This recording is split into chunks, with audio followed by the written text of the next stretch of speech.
quite a guy. Sit around the campfire and hear him tell his tale. Some may be able to relate to him quite well. We're all just people looking for a place to go. Well, Sty has made one, and it is quite a show. Come meet Sty. He's quite the guy. If you're feeling lonely, come and make a friend.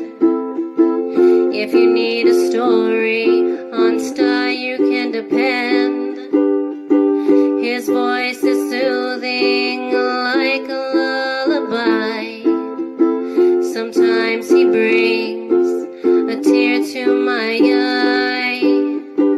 Sit around the campfire and hear him tell his tale.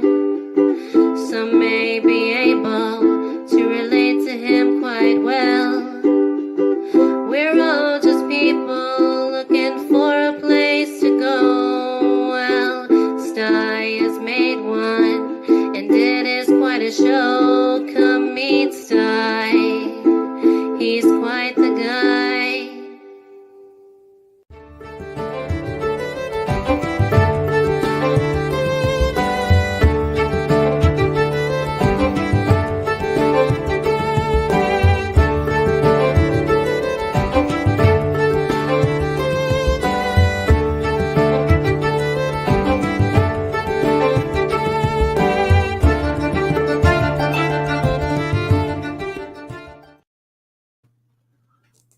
Well, hey, a very happy Sunday to you folks out there. It's so good to see y'all. Hey.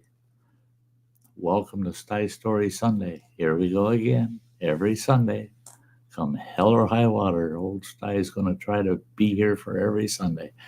So I'm going to shout out the folks that have been over there in the chat real quick. Right from the get-go, Kathy Gahan popped in very early at 3:40 this afternoon, and it's 7 o'clock. She jumped in. Hi, Sty, you're back, right on. I'll be back, she says. It's her birthday today. So everybody say happy birthday to Kathy Gahan. Metal Music, he jumped in with a comment, of course. Bombs away. Now, does this story have to do with chili cook-offs, sampling chili from 37 chili vendors the entire weekend? No, that's not what this story is about. That could be an interesting story, though. Cole Outdoors, I haven't seen. Hey, Cole Outdoors, it is so awesome to see you, my friend. It is so awesome. Hello. That's a great channel, by the way. I mean, the man's a veteran, and he's a great outdoorsman. Love the guy. His father, Cyrus, too, is great. He's a metal detector. He goes out. He's a treasure hunter. Check out Cole Outdoors. And there's Rebecca. Rebecca Felter's in the house. Great to see you. There's Anthony Bressler. Awesome. Good to see you. Oh, there's our dependable Justin Anderson. There he is. Awesome. Then we had Kathy saying hi to everybody. And there's Shiva B. Lori. Hi, it's good to see you. I'm here. Stay for my dose of Sty Story Sunday. There you go. That's good. I'm glad you're here. And there's Ingalls family. Hello again and again and again. Ingalls family is another dependable. Always here. And there's Running Water saying evening to y'all. He was in the basement, but he's pounding the pavement, man. They messed his load up. And they're in the process of unloading him right now. And he should have been unloaded real early today and back on the road. So he's running way behind schedule. And he wanted everything to just fall right in place because he's coming home. He was going to be home by Tuesday evening. This might push until Wednesday. We'll see. We'll see how it plays out. But real quick, because this man can't stay long. I won't let him stay long. I'm bringing this fella up. And you'll understand why you can't stay long when I tell you once I get them up here. How are those steaks doing? Well, they're cooking slow. I want them cooking slow for now, but if you want to see what they look Check like, this out, guys. oh my goodness. Look at those T-bones, man. They look more like medium-sized porterhouses, you know. Yeah. Those look so good. I wish I could eat those damn things. Hey, Scrappin' Irish, it is great to see you. Thanks for stopping in. All's as good as I can expect. And there's my grandson, Owen. Looks amazing, he says. And Freeman James is in the house. Robert and Friends is in the house. Robert. Yeah. Yeah, you know Robert. Oh, yeah. And great folks, great folks. It's good to see y'all. Here's your chance. Share it out, guys. Share it out. Get all your friends on over for the Sty Story tonight. I want to pre-warn everybody, the Sty Story tonight. You might want to chase not the little itty-bitty ones because they probably wouldn't be able to conceive what Sty's talking about.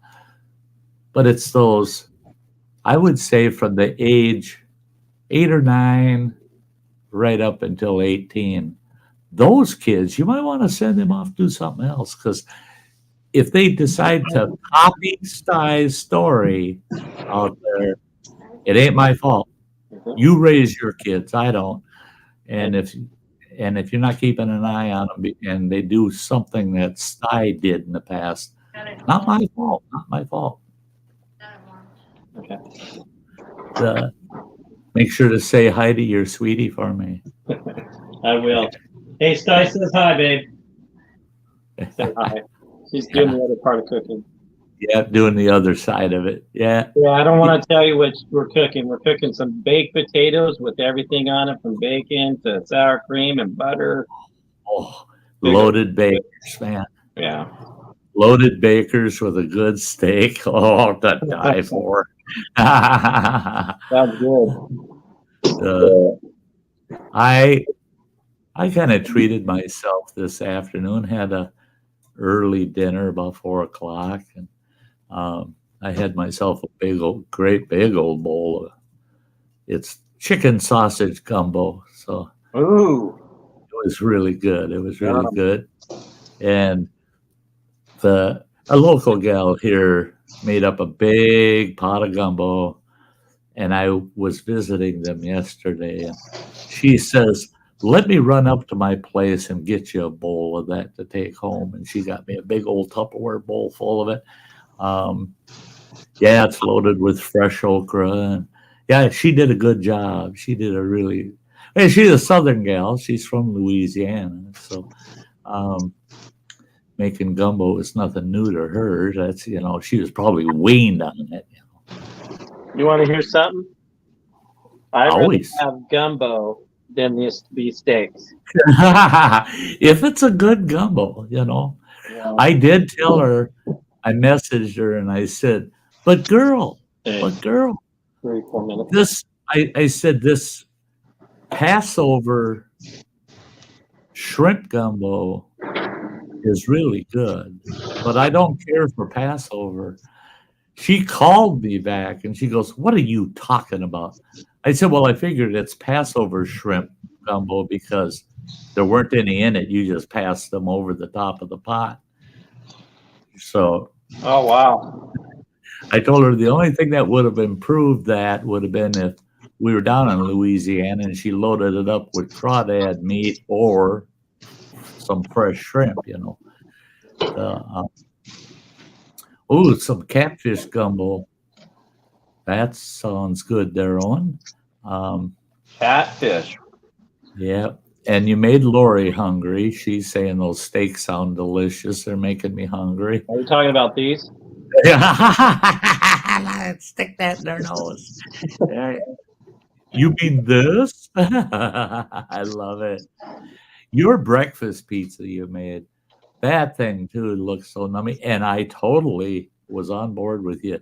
Oh man, them onions can just make some things right. They can just make some things just right. That was really good. I'm gonna make another one Saturday. Oh, you are. Yeah. Awesome. Awesome. I like the way you hit almost all your breakfast items with sausage gravy, man.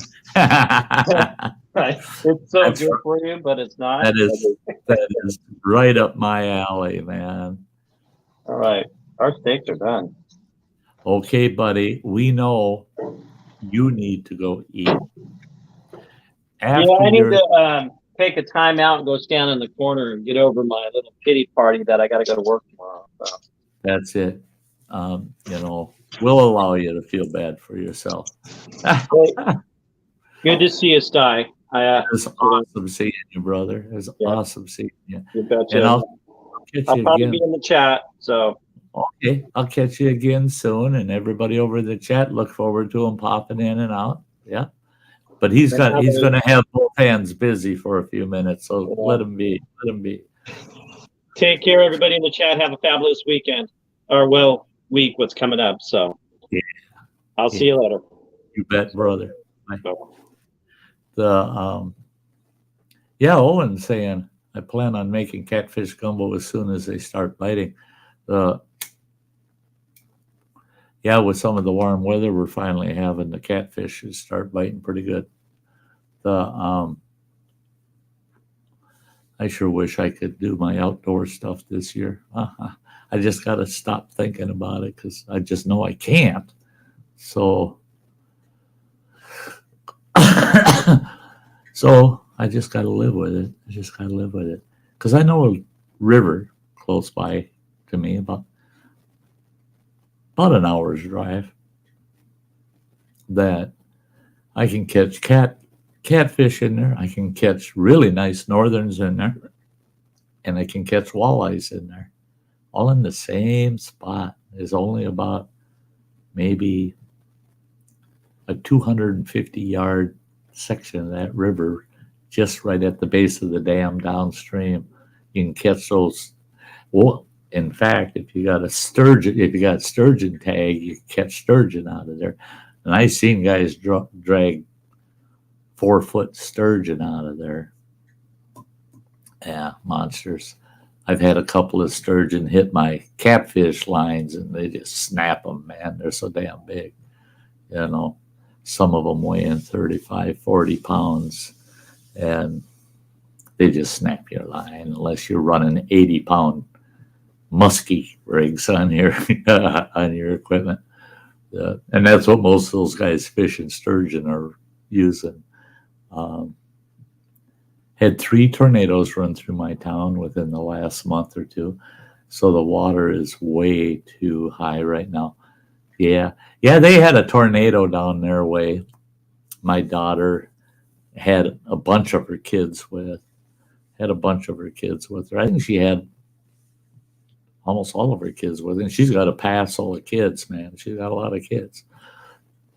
They were running right into that damn tornado coming at them. They turned around and they just made it to town. There was a McDonald's and something else there. And they went in and they put them in the bathrooms, the safest parts of the building. The McDonald's hauled chairs in there for everybody to sit in. And they were, I don't remember what store it was that was next to them, but they were providing the kids with snacks and taking really good care of them folk. Well, that tornado come through, and it just missed them. They're very fortunate. They were. It was a Shell gas station. Okay, yeah. She was saying that it was a gas station, mini store kind of affair, and for snacks, man, my little grandson Joey. They asked him what he would like, and I guess he had mentioned beef sticks would be good. Well, they bring them a whole big pack of beef sticks. They don't just bring them single ones. They brought them a whole pack. There you go, chunky boy. You can have some beef sticks and ride out the tornado. That was good. Good of those folks to take care of them, look out for them. Yeah, talking to Owen's mother about it, and um, it was scary. It was scary for them. It was, well, when you got all your little ones with you in the vehicle and the damn tornado's right in your path coming right at you.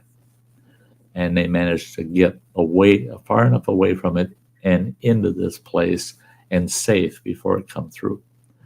Um, and it did. It came through. So, yeah, they wouldn't have wanted to have been out on the highway.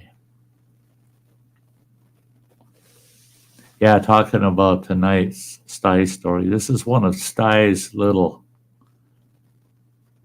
mischievous times when I was a young man.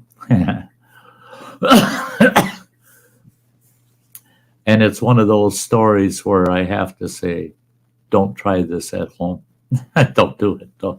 Don't mimic Sty. Don't mimic Sty. It was a terrible thing. I have no pride in it whatsoever. But it was fun when I did it. Well, at least at that age, I thought it was fun. My buddy that was with me, he didn't think it was so fun. And I'm sure if I talked to him today, he'd say, oh, can't believe we got into that. That was terrible. What a terrible experience. And I just laugh about it nowadays. I just, yeah.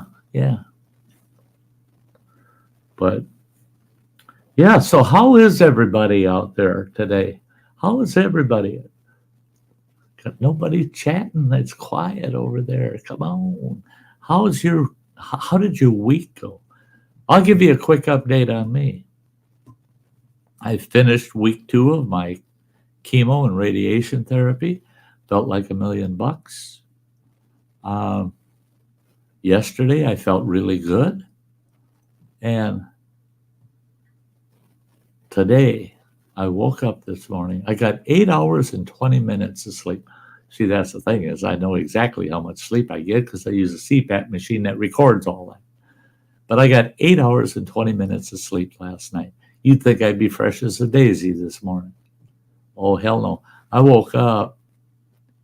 I could hardly get up to go to the bathroom. I mean, you got to go to the bathroom first thing in the morning. Then you want to get your first cup of coffee going. By the time I went to the bathroom, got my coffee, got back to the living room, plopped myself in my little corner of our big sofa, I was shot. I was totally shot. It felt like I worked for 6 hours. I was so wore out. And I can only attribute that to as a side effect, because that is one of the side effects, is fatigue. And so as the morning progressed, I wasn't getting any better.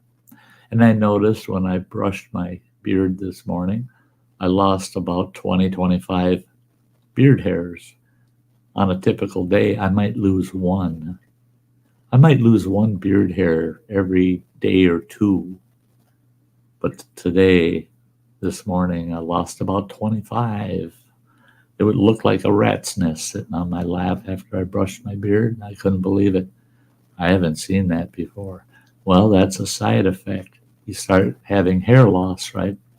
But at that rate, I'll still have a beard by the time I go to my surgery. And I will have been off the chemo for a month by that time. So the progression of losing my beard would have stopped by then. So I don't think I'm going to lose my beard. It might get a little thinner, but I'm not going to lose it. And then within 2 to 4 weeks of the end of my therapy, they said that hair will start growing back without a problem. So that's cool. I'm cool with it. So I do have a couple of the side effects. So I get a wild hair, and I said, I got to do something. So I come in here, got in the studio, and I'm doing some things online I had to get done. I did all that. And then I'm sitting here like, now what do I do? I turned Spotify on, played my favorite song list, and cranked it right up till it's shaking the windows. Grabbed myself a second cup of coffee, and I went out and I said, I'll find something to do outside, even though I felt weak. Well, I found something to do. I sat on the damn porch for about an hour and a half, just sitting there and just kicking back. And I kept looking at my truck and looking at the end of our porch. Well, our porch is L-shaped. Down on the L end of it, that whole side of the porch was full of bundles of broken down cardboard and bags of packing material like styrofoam and stuff like that. Just junk. Well, it covered that whole end of the porch. It was full, it was almost 4 feet high. I kept looking at that, looking at my truck, looking at that. And then finally I said, do something. I got up, I went out, got my truck, backed that thing up over the curb and across the yard and right up to the porch, dropped the tailgate. And about 45 minutes later, the truck is loaded and I was able to get my tonneau cover closed. I compressed it enough, but it's packed tight. It's packed tight full. And the porch is clean. It's all cleaned up. Now I got used to the whole porch. I love it, man. I just love it. I wasn't done. I grabbed the pruners and I pruned we've got a lot of bushes, big, tall tree kind of bushes. They're like 14 feet tall all along the sides, that end of the porch. And a lot of it had grown kind of under the eaves of the porch. So I had trimmed them the other day, but now today I'm looking and I'm going, oh, now I can do touch up. And I ended up pruning those and finishing them up. Got them all done. So I plop on the porch again for about another hour. And I thought, bingo, I got something done. Got truck loaded. It's back out on the street. I'm good. I did something today, doggone it. I did something. Well, then I come in the house. Time for a third cup of coffee, right? I'm at that point. And I realized I was feeling a little better. Next thing you know, I did all my dishes, got all my dishes done, scrubbed the whole kitchen, got the kitchen all clean. Plus, I did one really huge load of laundry. So all my laundry's done. All the dishes are done. Laundry's all folded and put away. So I got a lot done for a day that I thought I felt ill. So, yeah, Sty's pretty happy. Sty's feeling really good about it. Hey, Mr. Fulton. Yeah. Don't expect your singing voice to come back just overnight there, bud. You shouldn't be talking avoid using your vocal cords as much as possible to let them heal and recover.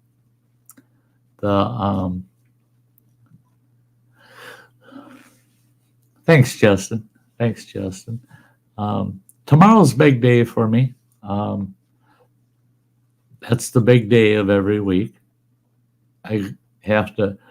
Tonight I'll be shutting the stream down right at the 2-hour mark because I gotta get up bright and early tomorrow morning. Doesn't matter how I feel either. I gotta get up bright and early because I have to be at the cancer clinic at 6:55. I gotta check in. And then my first appointment is the labs. They're going to do all the labs on me at 7 o'clock. And then at 7:30, I see a doctor. And because it's once a week, I see this doctor. And that always takes an hour. Oh boy, he goes over everything and my labs, everything. Yeah, it takes a solid hour. After him, then I have to go to get my infusions done. I get my chemo and my steroids and all that shit. And that takes a minimum of 2.5 hours, 2.5 to 3 hours. Then after that, I got a half hour that I just sit around, thumb up my butt, and then I go to radiation. And they do my radiation therapy. That takes a half hour. After that, I got about a 20-minute wait, and then I see my radiology doctor. So again, my schedule for tomorrow is about 7 hours that I'll be in the cancer clinic tomorrow. That's my typical Monday. So I'll be pretty shot by the time I get home doing 7 hours in a clinic. But I have to get to bed at a decent time tonight to shake it out by 5:30 in the morning to be ready to head out the door by 6:30 to be there and ready to check in at 5 minutes to 7. So yeah, I'll have to wrap it up at 9 o'clock sharp. Hey, Native Kutsa. Oh, it's good to see you, sweetheart. Oh, yes, it always is. It always is. Mr. Fulton's got to go see the eye doctor this Wednesday. Eye doctors are cool. I never mind going to the eye doctor. I think it's kind of neat going to the eye doctor and they're flipping all the lenses and shit. And then they go, yeah, how's that? And you're like, boy, that's great, man. I like that. Yeah. Eye doctors, I don't mind. I don't mind eye doctors. Dentists, oh, they're the worst. They're the worst. Hugs right back to you there, Native Kutsa. Love you, girl. But dentists, they're the worst people in the world. Well, they got a job to do, but I still say dentists are nasty. I mean, my cancer doctors have better bedside manners than the dentist does. The dentist is more like, yeah, here we give you a little gas and you better hang on to the arms of that chair. Doggone right. I hate dentists. Oh, can't stand them. Can't stand them. I don't ever have to deal with dentists again. People go, Sty, are those your real teeth? Because I got a tooth missing, right? Well, my false teeth cost me a lot of money. I'm not going to go into what I paid for them. But, and I went through a very long process. Had all my teeth removed, went through a full 2 months of healing before they ever took a single mold of my mouth. When I got my false teeth, them buggers pop right in. I mean, food doesn't get under them, doesn't stick around them. Uppers and lowers fit so snug that I can eat anything. I can eat anything. Chew anything. And better than I ever did with my own natural teeth. And I have people say, oh, I didn't know that you didn't have your own teeth. What do you mean I don't have my own teeth? I spent $3,000 to get all that work done and then get these teeth. You're damn right they're mine. What do you mean I don't have my own teeth? They're mine. I own these. In fact, they got my name engraved in them. Darn right. Hey, Nadrukwe, good to see ya. Good to see you there. Gosh, yes. There we go. We're at the bottom of the hour. It's time for the Sty Story. I don't have anybody on the panel right now, so I don't have to put anybody to the side.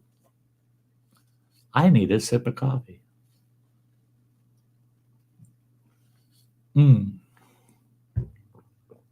Boy, have I been enjoying the coffee today. There's Nicholas Green Outdoors over there. It's finally nice out and they got COVID in their house. Isn't that a bummer? Isn't that a bummer? Okay, folks, here we go. I won't be able to respond to the chat till after the Sty Story, but I'm not ignoring you.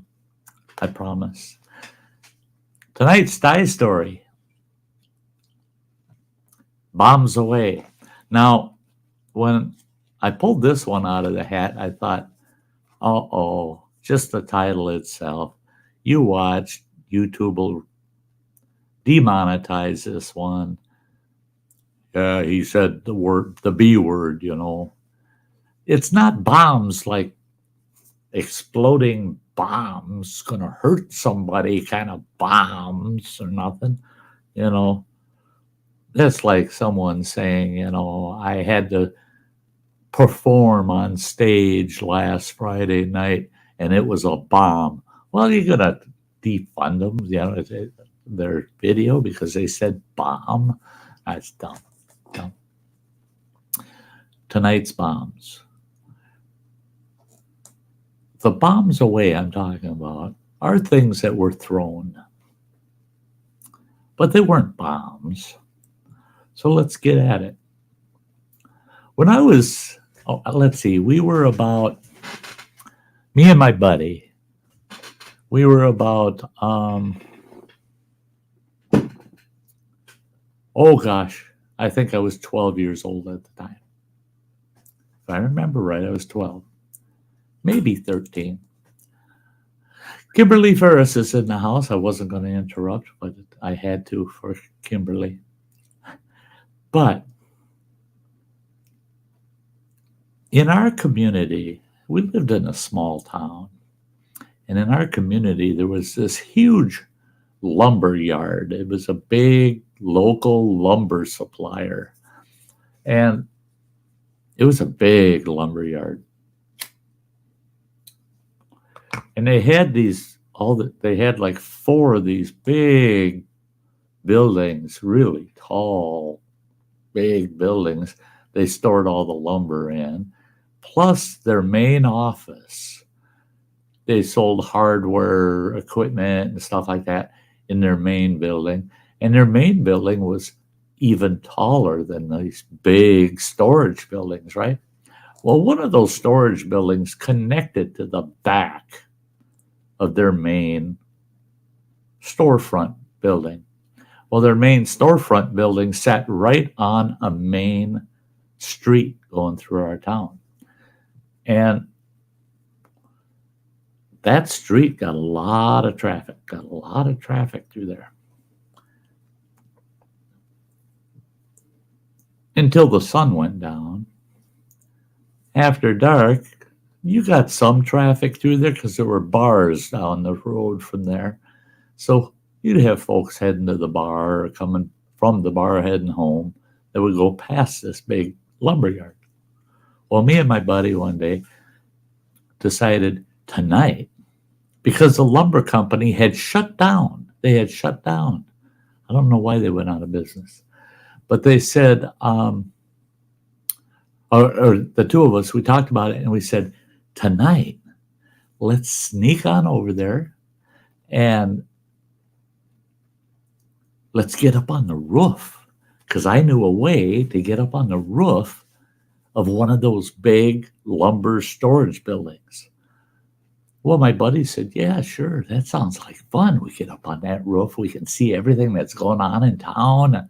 Yeah, that'd be cool. So we did. We waited until about, it must have been 11 o'clock at night, right around midnight maybe. We snuck over there. And there was a way that I knew how to get in through the wall of one of those big buildings, because that whole place was fenced in with this big, huge fence with barbed wire on it. We snuck in there, got in that building, ran through their loading area. It was just like a big parking lot, ran through there, sneaking through. Didn't want anybody to see us in there, right? Got to the other building that's connected to their big building out on the street front. And I knew where there was a ladder up on the second floor of that building that took you to the roof. So we went there and we went up on the roof. Well, here we are on the roof of this building. Now, this building is about 250 feet long. It's a huge building. We ran all the way to the end, right down the peak of that building. We ran all the way down to the end to the main building on the street front. And we're looking, and that main building's taller than that big supply building. Well, I was taller than my buddy, so I give him a boost, and he was able to get a hold of the edge of the roof.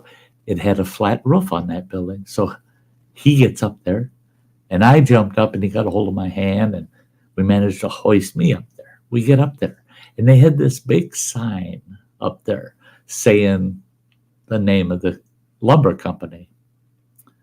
And we're hiding behind that sign, and every once in a while we could see a car go by, because you could look underneath the sign and you could see the tops of cars as they were going by. Well, what did we find up there? We found a bunch of light bulbs. And those light bulbs were for that sign. Well, they had shut the place down, so they shut the power down to the place. So none of those lights were on. But here's this big box full of those light bulbs, right? They're just, I don't know, they were like 100 watt or 150 watt normal light bulbs. We get the wild idea, when a car comes by, we'll throw light bulbs at it. Well, sure enough, we agreed. Each of us got like 4 light bulbs, ammunition, right? And we can see the headlights of a car coming. And you can just barely make out the roof of the car as it's going by. And we lobbed light bulbs at that car.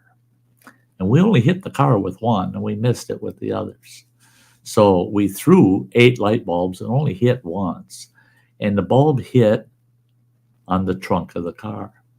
We don't even think the driver knew that he was being bombed with light bulbs, because he just kept driving. Well, then here comes another car, and we got a little better, and we hit that one on the side of the car with 2 of them.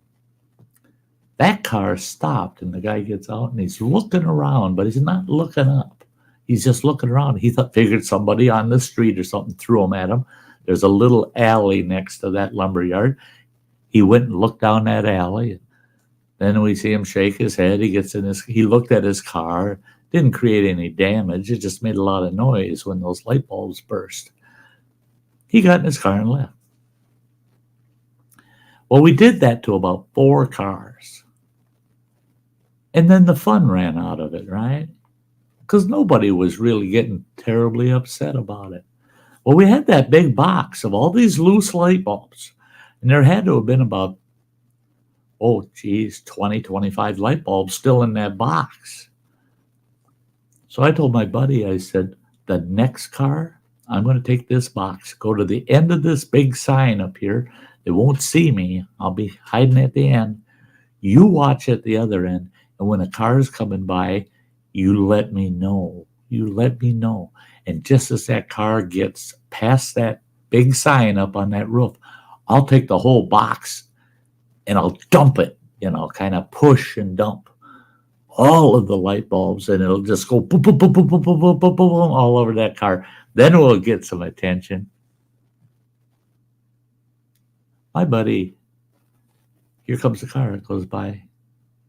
And I go, you're supposed to let me know when a car's coming by. And he goes, I will. Here comes the second one. And I go, you're being a jerk. I want to throw these at that next car. He goes, okay. I said, no matter what, the next car, you make sure to let me know it's coming. Well, 5 minutes went by, and he's going, car. I got that box up over my head, big box. I'm ready. And just as I saw the headlights coming past that sign, I let it all dump and fly out of that box. And you could just hear those light bulbs bursting all over that car. Boom, boom, boom, boom, boom, boom, boom, boom, boom, boom. And all of a sudden the red lights come on, a siren comes up. It's a squad car. My buddy didn't tell me it was a squad car. He just said, here comes a car. So we just light bulb bombed a squad car.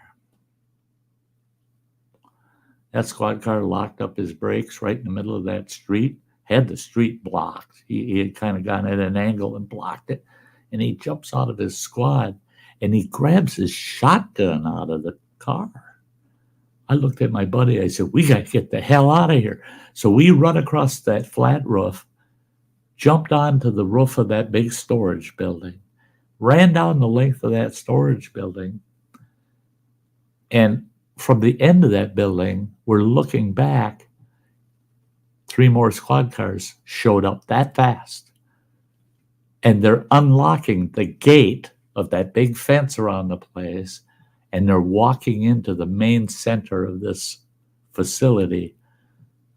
Well, we can't get out. We can't go back down that ladder because it takes you right there where the cops are. So we can't get out that way.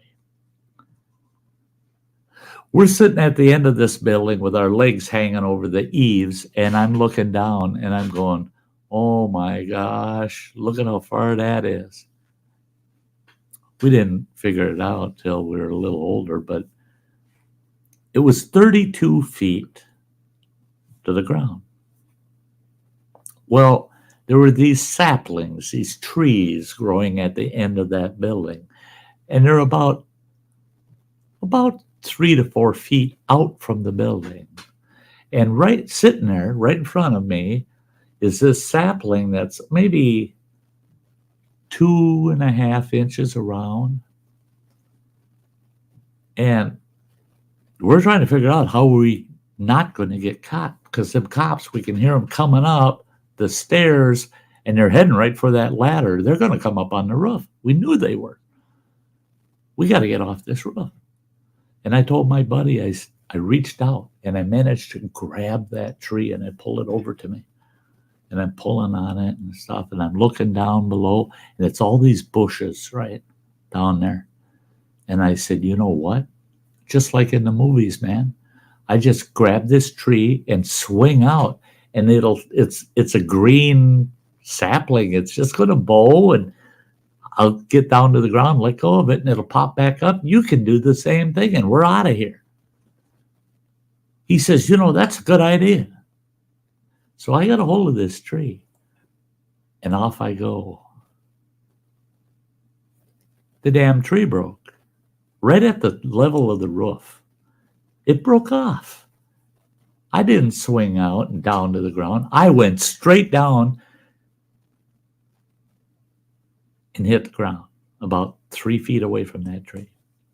You talk about hurt. Oh my gosh, did that hurt? I'm so amazed I did not break a leg or an arm or something. It hurt. And my buddy, I can hear him up there. Sty, are you okay? Are you okay? And I'm in those bushes. He can't see me. And I go, I'm fine. It's not bad. Go for it. Go for it. And I come crawling out of those bushes on all fours, get up on my feet. I'm unstable. I'm looking up there. And he goes, the top of the tree's missing. Well, yeah, I broke it off and fell straight down. He's leaning out over that roof, trying to grab that tree. Well, that tree is at his knee level. So he's got to bend over to just grab the top of what's left of that tree. And I'm yelling at him, go, the cops are coming, man. Go. He finally got brave enough, and he come off that roof. Well, he's got a hold of the very top of the tree. He swings down, and that tree goes between his legs, and he starts to slide. He took every single branch in that tree was busted down by the time he got to the bottom. The thing is he never made it to the ground. He was about maybe 6 or 8 feet from the ground, and that tree was bending out like I thought it would originally. It was bending out with him riding it like a horse, like a pony. Well, when it got down to a certain point, the tree was so big around, that tree just sprung straight back up again, flung him right off that tree, slammed him against the back of that building. You could hear it. I know you could hear it for a full city block. Boom! When he hit the side of that building. Slid down that building, landed on a pile of junk, and he's making all kinds of noise, scrambling out of there, and he's all beat up. And the brush that was down there, I was all scratched up. it was all buckthorn. So it's covered with thorns and crap, you know. We're all cut up from it. He gets out of there, his clothes are torn. We run down the street and we ran to this little pizza place. We got in the pizza place, thank God I had a $20 bill in my pocket. I was kind of a rich kid. I earned a lot of money on the sly. We got in there, and I'm calling the waitress over right away. Well, we looked like heck, man. We were just all beat up looking, you know. And right away, I ordered a pizza and pop for the two of us. And can we get the pop right away? Well, she did. She brought it right to us. And we're just hammering that pop down. I told them, drink as much as you can before anybody walks through that door. And sure enough, door opens up. 3 cops walk in there. And they're looking around the place. And they walked over to us. Well, the place was busy. Thank goodness. They walked over to us and they saw how shabby we looked and everything. And they go, how long have you two been sitting here? Oh, I don't know. For a while. We've been in here for quite a while. Played some pinball and ordered some pizza. And then the one cop says, why do you guys look the way you do? You look like you've been crawling through junk in the bushes and up to no good. Oh, we were just down the road over here playing in the woods. And it's the middle of the night. You know, we got all banged up and scratched up playing in the dang woods. Then we got hungry and we come here. Well, our little town didn't have a curfew in it, so they couldn't pin us on that. You're out past curfew.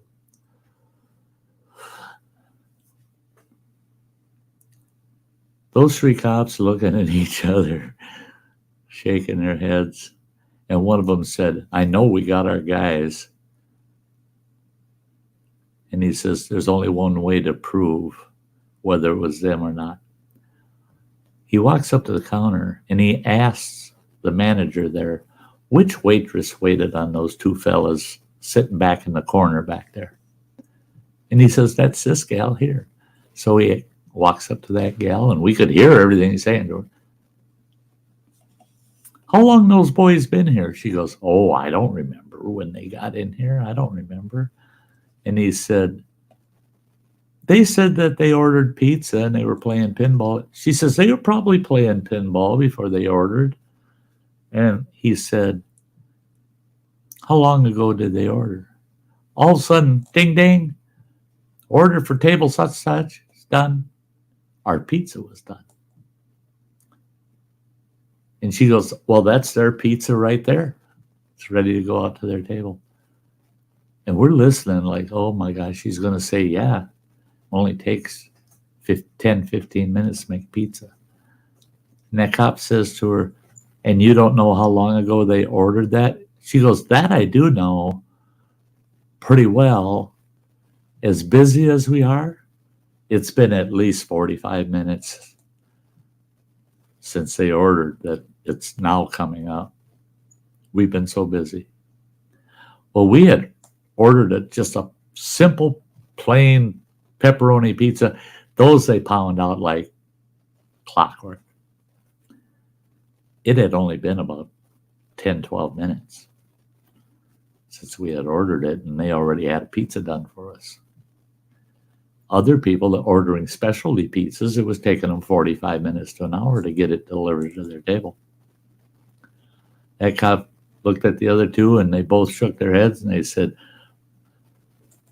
it's been no more than 20 minutes ago they were coming off the roof of that building, whoever did that. It can't be these 2. Not if they've been here waiting on a pizza for 45 minutes. Couldn't have been them.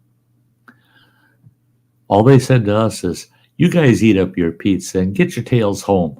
You shouldn't be out running around town this time of the night.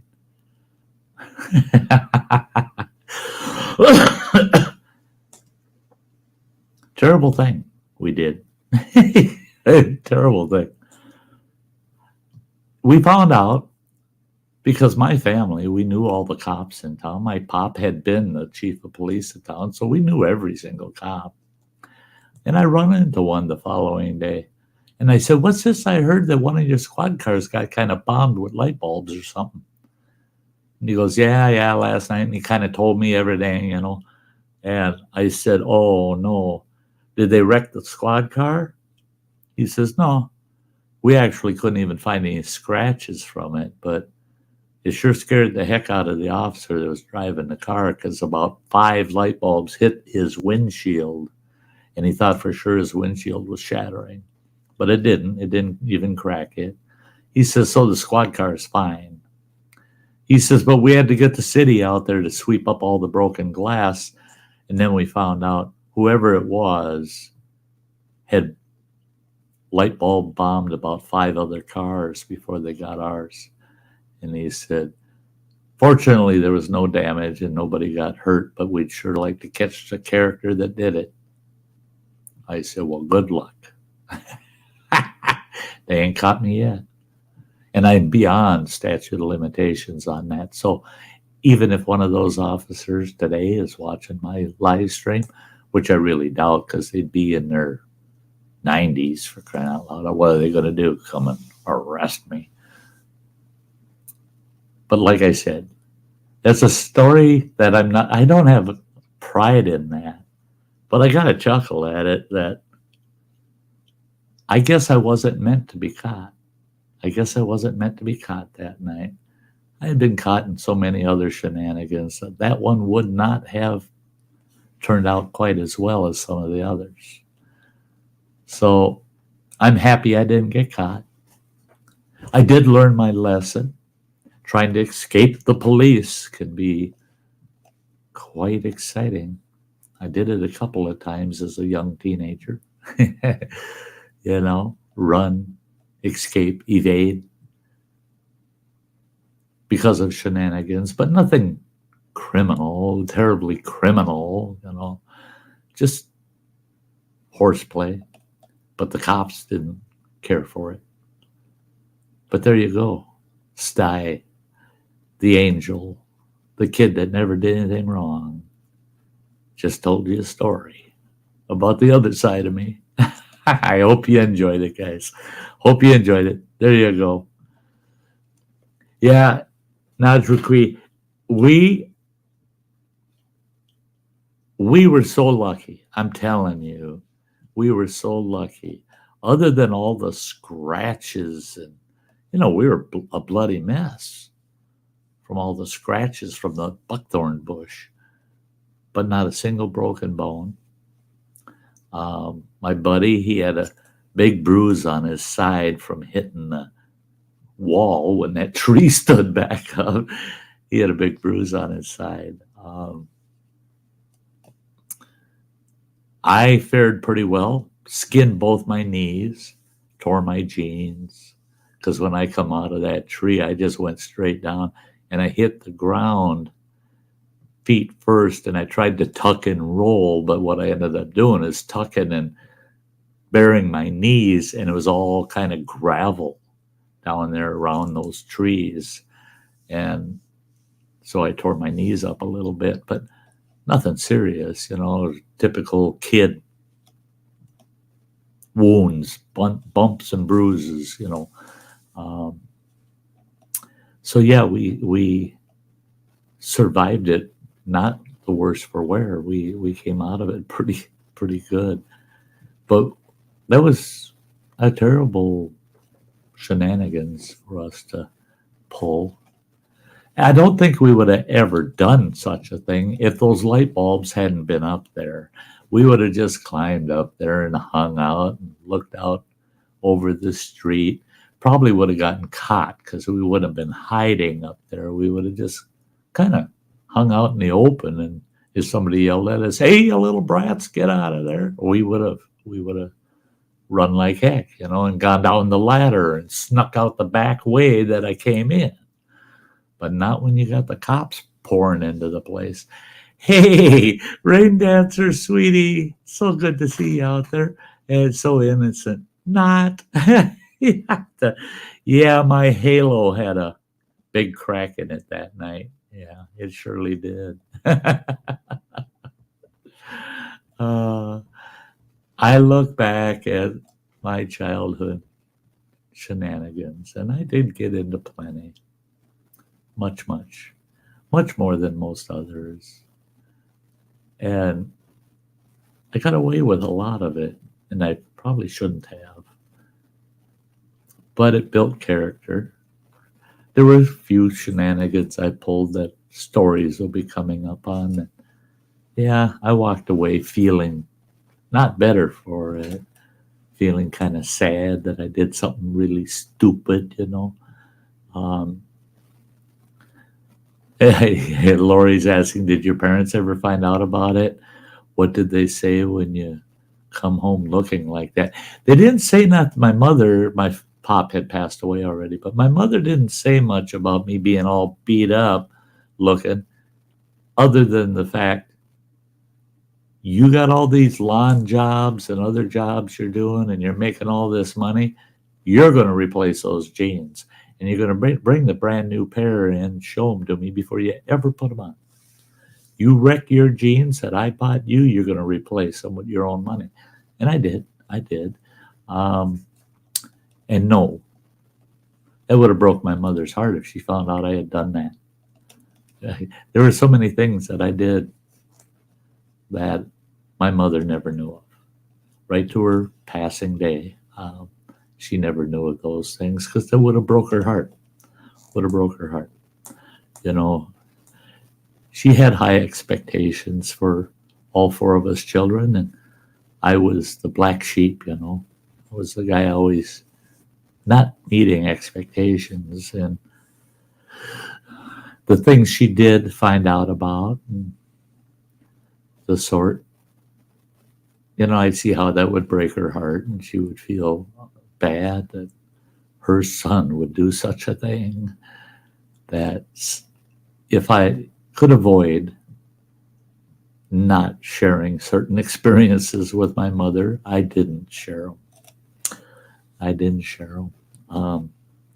In this situation, really, it was just me and my buddy that knew about it.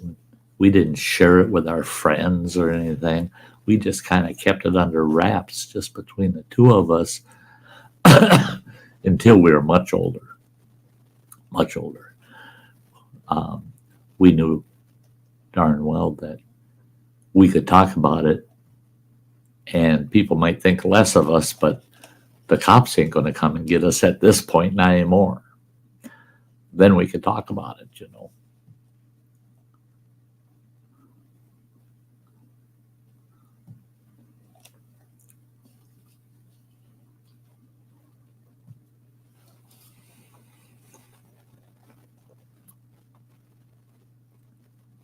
There you go. Not true, Queen. That's great. That's the way I was too. My daughters would want these fashion jeans, and they're all tore up, and they say, "I gotta have them, Dad. All my friends have them." And we get to a local clothing store that has them, you know. And I see the price tag, $65 for a pair of jeans that looks like it's been hand-me-downed 5 or 6 times. I said, that's BS, man. I'll take a couple pairs that you already own, tie a chunk of rope to them, and drag them around behind my pickup truck for the next month, and there you go. Now I took those jeans that you already own and turned them into $65 jeans. What the heck? I ain't paying that. No. And that's back in the 80s.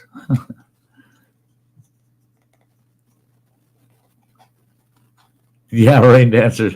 I sometimes tell my mom, I'm sorry now. Now, my mother did find out a few things way after the fact. And she'd say, is this true? And I'd tell her, yeah, I'm sorry. Yeah, it's true. But it's under the water under the bridge, Ma. You know I don't do that stuff anymore.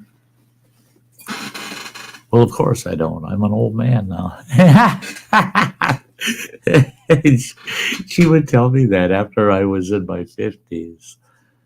She would tell me, well, I didn't think you were doing it anymore. I just can't believe you did it back then and kept it from me. I told her, I said, look at how you're reacting 30 years later. Well, how would you have reacted if I had told you at the time? It would have broke your heart, Ma. And you got through it just fine not knowing about it. Yeah, yeah.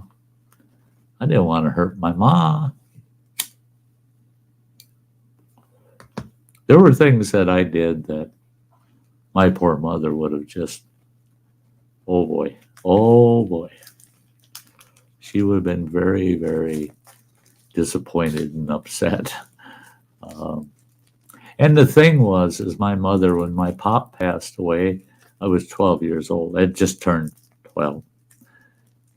And I got a wild hair instantly. And my mother couldn't control me. She just couldn't control me. And she knew it. She tried, but she knew she couldn't. But she also knew, and she even admitted that in her later years, and I was already in my mid to late 50s, she came right on and admitted that even though she tried, she never expected to be able to actually control me. And she got a big smile on her face. And I said, your best control was putting me on a guilt trip. She would make a moral issue of it.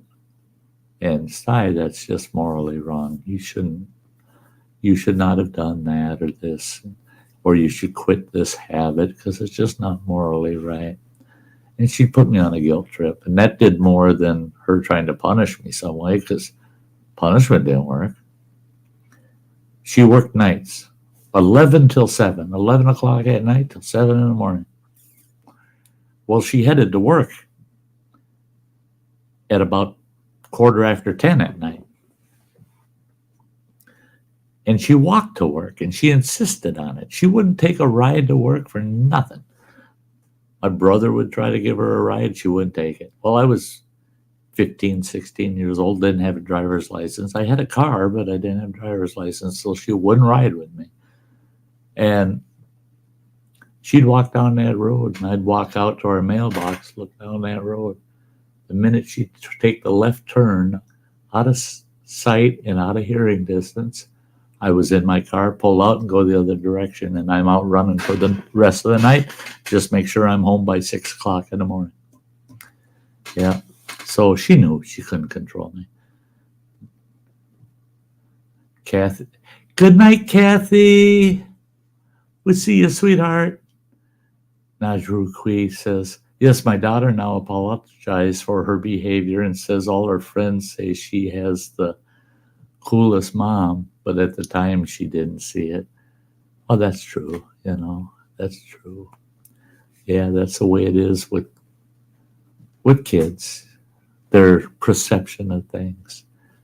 All my friends loved my mother because she'd do just about anything for them. She wouldn't support a bad habit or them getting in trouble, but oh my gosh, she'd feed them like they're kings, and she'd flip the tab for us to go to the movies or to do something. So all my friends just adored my mother, and she's so sweet. And that was her problem. She was too sweet. She was too kind to everybody. Hey, you have a good night, Ingalls family. And that, and that's it. Is I had a couple of my children say, hey, Pop, I'm sorry I did this when I was a kid, and I'm sorry about this. And I just go, that's cool. It's over. There's water under the bridge. And they don't get it that I'm cool with it, and it's life. It's life. Hey there, E-Waste Mike. Good to see you, bro. I watched your video today. Boy, you got a lot to do around home. I don't like the condition of your basement wall. I wish I had little excavator, one of those little compact excavators. I'd I'd run my butt off over to your place and we'd excavate along that wall and get her all sealed up and get the pea gravel in and get her backfilled. And yeah, I would take it right down to the drain tiles so that no water ever makes it to the wall. It goes straight to the drains. We connect right into the drain line. I put a lot of drain tiles in a lot of houses. I used to run backhoe years ago. There you go. Mike's solution for that wall is to put everything back up against it. Out of sight, out of mind. No problem. The wall looks good, don't it? How's it look behind that stuff? Oh, it looks like the rest of the wall. Yeah. Yeah, he says, then I won't see it. Yeah.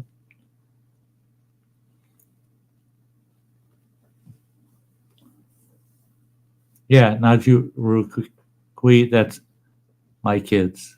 They talk about how things were kind of tough around our house, growing up with Sty as a pop. I didn't take any. I tolerated certain shenanigans from my children because that's part of growing up, getting into a little bit of mischief. But I didn't.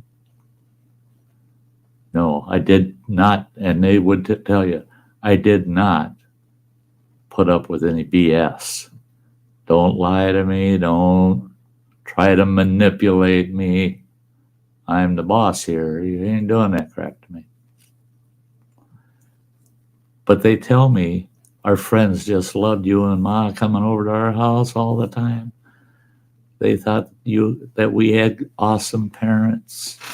Well, we lived in a community where it was a very low income type community, and we weren't upper income or anything, we were low middle class at the time.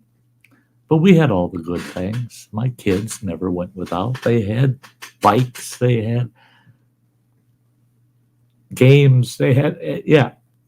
I saw to it that they had a good upbringing. They got access to things, and their friends would come and they'd say, yeah, we don't have any of these things. Some of them didn't even have a television in their home. But then they didn't realize in my line of work at the time, I knew everybody in our community. Literally every single person in that community I knew. And I knew their household conditions.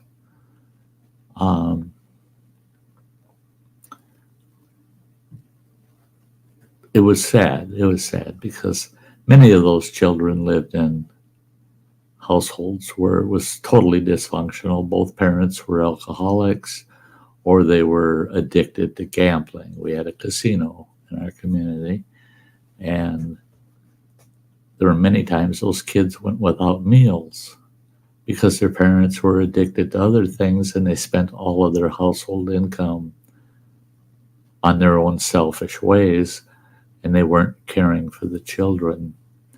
So, and I think those kids liked me and the ex-wife coming to our house because we treated them like they're one of ours.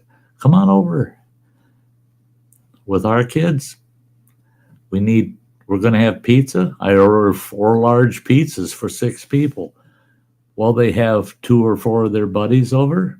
I guess I'm ordering 8 pizzas because I treated their friends just like they were part of the family. And I didn't mind. They could come over. They could watch TV half the night. And sleepovers every weekend. We had kids spending the night and hanging out at our place. And it just felt good to give those kids an example of how a household could be, that all those needs could be met for them, not just for the parents. Yeah. Lawn dog, I be here, Sty. I be watching you. Don't be nervous.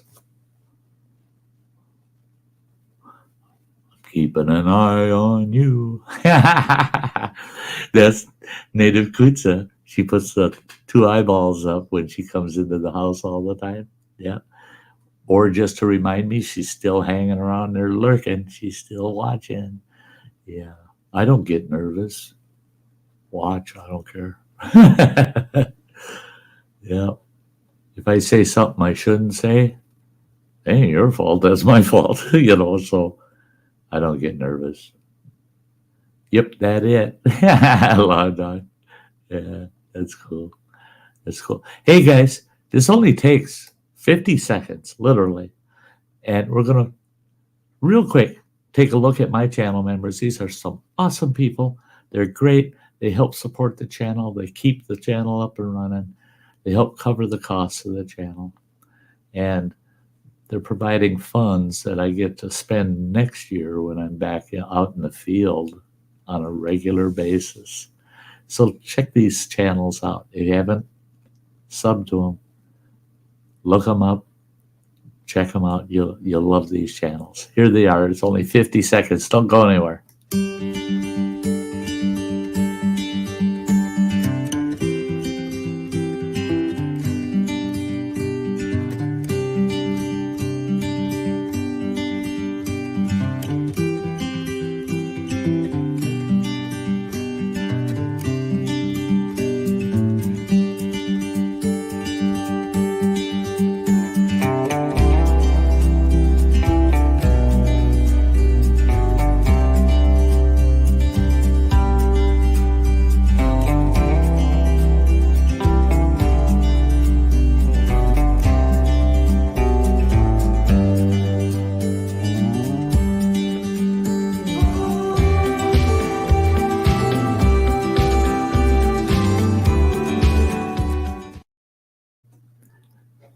Oh, I like that comment. Nadrukwi. Yes, my house was the house all the kids came to always when they got bigger. I tell them to call me and time to go home if they can't drive, no questions asked. Yeah, that's it. That's it. Yeah, you treat them like they're your own,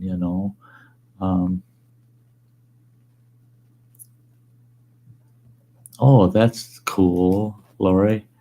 That's how my aide treats me. Anything they get, I get. They consider me part of the family. So when she tells her husband she's got to go to work, she tells her it's not a job. She's part of the family. See, and that's it. That's it. And life is so much sweeter when we look at each other that way. We get to know each other well enough and we treat each other like we're family. Then all of a sudden we start realizing, I'm pretty happy with life. I'm pretty happy with those acquaintances of mine and the people that I've befriended. And it's so comfortable. It's great. I mean, you can't beat it. You can't beat it. That's it. My mother, she worked for a nursing home. I think she started for that nursing home around 1948. And she retired in the late 1980s, early 1990s. She had over 40 years with that nursing home. They didn't have the heart to ever let her go. In fact, when she retired, she waited till she was 71 years old to retire. They were almost begging her to stay. And she said, but I can't really perform my job. And they said, you absolutely can. As a resident counselor, kind of like a liaison between the residents and the staff, because she would get so personally involved with all the residents in that nursing home. And she watched over all those years hundreds of people take their last breath. And she was there for every one of them. If somebody was passing away and they knew, we're looking at them passing away within the next 24 hours, she'd be away from home for 24 hours. She would never leave the facility until that person passed. She would make sure she was there with them if they didn't have family with them. So, yeah. Because of that, there were a lot of people that passed much more comfortably than they would have otherwise. They would have been all alone. And to have somebody that's being so clinical and just here to do my job, that's not comforting, And she always said the nursing home was our extended family. I knew many of their residents there. I got to know so many of them.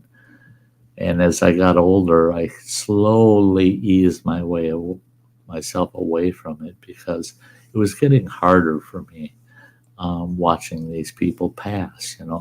I'd get so close to some of them and we'd talk about their history and their life stories. I loved it. I would go up and visit that nursing home after work many times and just hang out with them.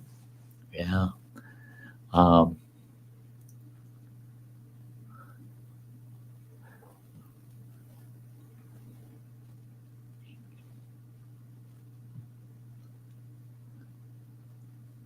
Yeah, Lori. We understand. We understood. Got the gist. Yeah, that her husband would tell her that. Yeah, it's not a job. It's just part of the family. Yeah, and that's it. It was like my pop. Oh man, he never. If my mother said I got to stay at the nursing home round the clock, I'll be spending the night there, and all day tomorrow. Possibly because so-and-so's passing, and my pop, he'd bring her meals, he'd just stop up there to check on her, and never once said, no, you need to be at home with the kids. It was no. And my pop, he was the chief of police, man. He was working all the time. He'd come home, full uniform, off come the hat, the jacket, set all of his gear aside, and he's in the kitchen fixing dinner for us kids. Yeah. My mom and pop, they were a team. And they thought a lot alike. And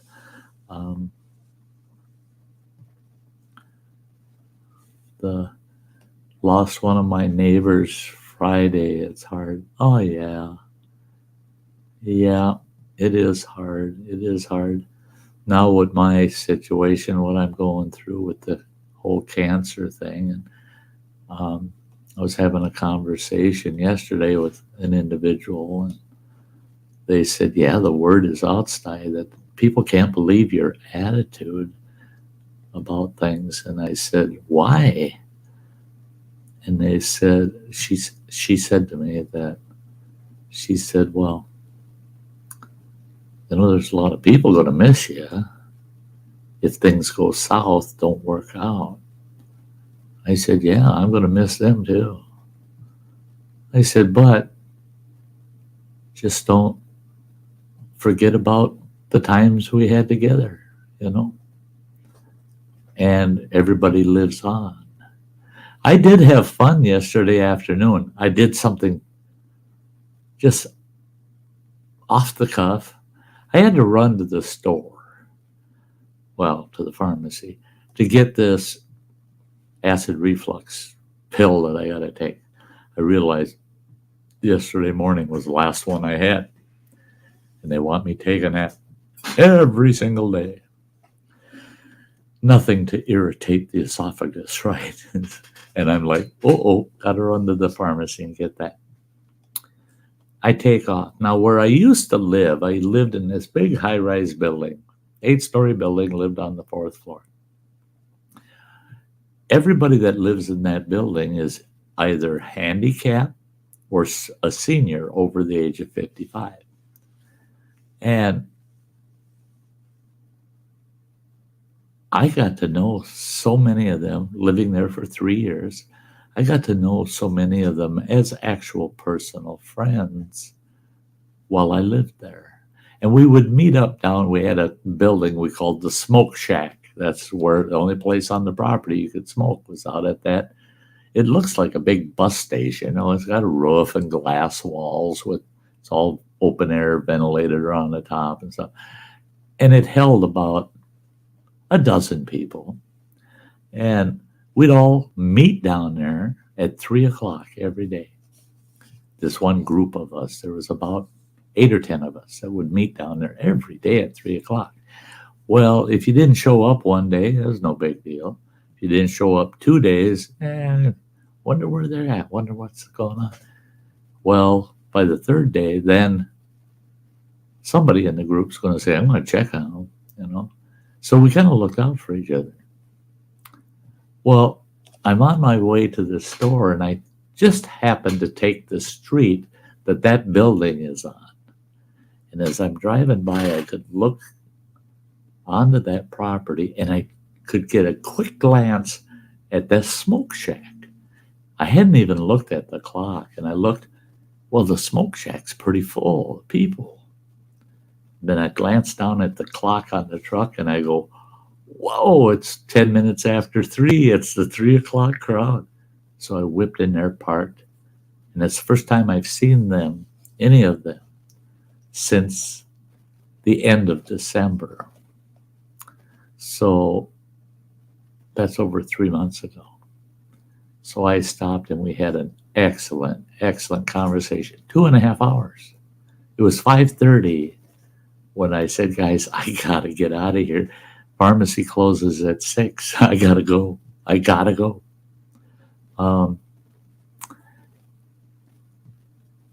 And they insisted that I come back and see them at least once before I go through the surgical process, have my surgery done, because they know they won't see me for 2 months after that's done.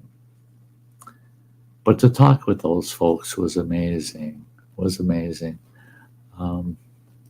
they were, and they still are, like family. They're like family. We just know so much about each other and each other's habits, and we so easily agree to disagree.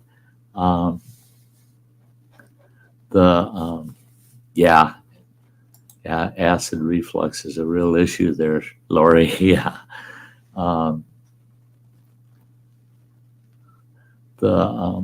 Rain Dancer says, keep that positive attitude, Sty. That's your real medicine. I can't believe that my cancer doctors, my chemotherapist and my radiation therapist, but both those doctors and my surgeon, 3 professionals, all 3 of them have made this statement: you have got the best attitude of any of our patients. And they said, and you are faring so much better than any of our patients. And we can only attribute that to your attitude, that you're in it for the long haul, you're in it for the fight, you're going to win this fight. And your attitude is so healthy for you. And they said, we wish you could convince some of our other patients to improve their attitude about life and how valuable them getting treated can be for them, because we think they'll do better. I told them, I said, hey, I don't know what your requirements would be or anything, but if you've got like cancer chat groups or something like that, and you'd want me to come and speak to that issue, about positivity while you're trying to survive cancer, I'd be glad to. After I go through all of this and I've recovered, I could come in once a month or every couple of weeks and chat with an open discussion group or something and just tell them how I got through mine.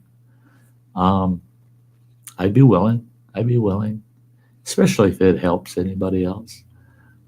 Hey, Rain Dancer, when is surgery scheduled, Sty? Okay. Here's the scoop. I've got a renowned, very highly renowned, highly demand. It's tough to get this doctor to even take you as a patient. He's a surgeon. He's everything he does is oncology. It's all got to do with the esophagus and stomach. That's all he does. That's his specialty. And it only relates to cancer. Other conditions of the esophagus and the stomach, he leaves to other doctors. He deals strictly with cancer. Well, my chemotherapist said, I'm putting a referral into this guy, but don't get your hopes up, man. In 6 years, he's made 35 referrals to this surgeon, and that surgeon has only accepted one of those referrals. He said, but I'm going to put a referral for you to have him as your surgeon and just see what happens. He says, I do know a couple other great surgeons, but this guy's literally, they're coming from other countries to have surgery done by this guy. He's renowned. So it's going to be very iffy if you get him. They referred me, and within 48 hours I was contacted that he had accepted the referral. He's looking forward to it. He took a look at, they pushed all my medical records and imaging and everything to him. He reviewed it all. He's triaging my situation. And he says, we always like to have a win. And I think you'll be a win. I think we can cure you. I think I can remove everything cancerous. He says, we can probably give you another 5 to 20 years if you come to me. So I want you, he said. So I didn't really pick him. He picked me. But here's the deal. He wants me scheduled for the second week of June. No way. I have my very last radiation therapy on June 8th. Both my radiation doctor and my chemotherapist said, you are not going under the knife any sooner than 2 weeks after your final treatment. You need a minimum of 2 weeks of recovery time before you go into surgery. And they both prefer that I have 4 weeks, that I have 1 full month of recovery so that my toxicity level drops, is gone, before I ever go under the knife. Well, the surgeon he's just excited. I can get in there and remove that. And he finally acquiesced and said, it'll be no less than 2 weeks, but it won't be any more than 4. So it's going to happen either the very last week of June or the first or second week of July that I'll have the surgery. They have not set a date. They're still triaging my situation. And then once they're done triaging it, I'll have a pre-op with them, and then we'll set a date of surgery. Yeah. He said I was so strong, he didn't think I'd make first night, admitted. Guess it's mind over matter. Yeah, Rain Dancer, that is so true. Keep the blood levels normal. Thank you, Najra Kui. The prayers, I love them. Yeah. Hey, and that's the thing. I had all my blood work done last Monday. I get it all done again this Monday. I can't wait to see the results. My white and red cell count is right up there. They said they looked at all of my blood work, and I mean they do a full panel. They did, yeah. Well, last week they took 9 vials of blood, for God's sake, 9, and they went over the results with me. And it's because of me trying to pound in 3,000 calories a day now that I only had one thing that was slightly elevated, and very slightly, and that was my sodium levels. A little too much salt. Well, they told me not to pay attention to carbohydrates or any fats or anything like that. Just eat something that's fattening, that'll put weight on you. High proteins, high fats, blah, blah, blah.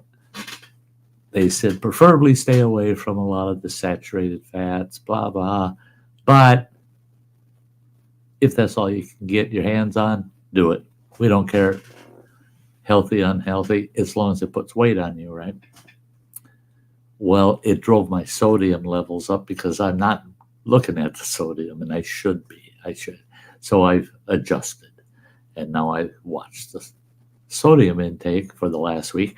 So I want to see how those results come out tomorrow.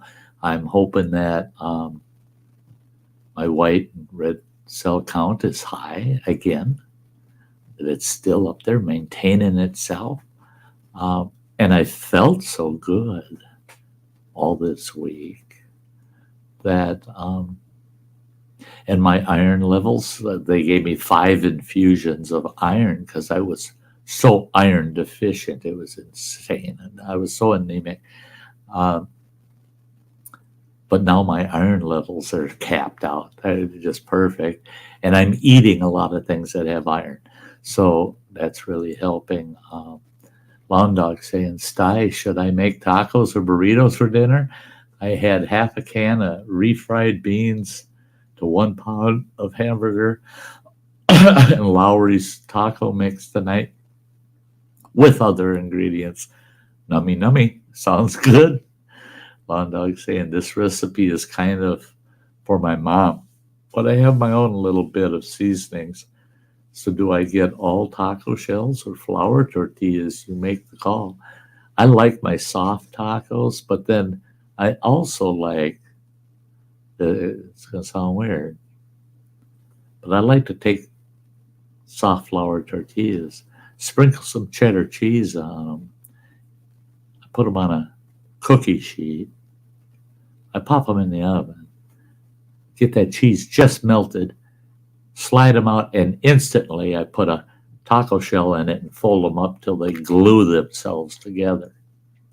That way I don't have to worry about crumbs.